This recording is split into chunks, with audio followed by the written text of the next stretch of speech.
Distraction চলে আসে। ডিস্ট্রাকশনকে কিভাবে আমরা সম্পূর্ণভাবে সেটিকে ছেড়ে দেব? তো আপনাকে ডিস্ট্রাকশনকে দূর করার জন্য আপনাকে যেটি করতে হবে সেটি হলো টাইম ম্যানেজমেন্ট করতে হবে। ডিস্ট্রাকশনকে আপনাকে কিল করতে হবে। কি ডিস্ট্রাকশন হতে পারে?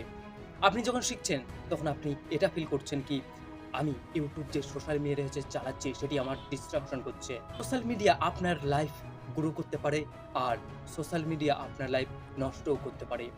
আপনাকে আপনি যদি চান যে আমার লাইফে আমার সোশ্যাল মিডিয়া আমার কাজে দেয়, তাহলে আপনাকে একটি জিনিসের প্রতি ফোকাস দিতে হবে, সেটি হলো ডিসিপ্লিন। যখন আপনি ডিসিপ্লিনে থাকবেন এবং কন্টিনিউয়াসলি এর উপর কাজ করবেন, তো আপনাকে কোনো জিনিসই ডিস্ট্রাকশন করতে পারবে না।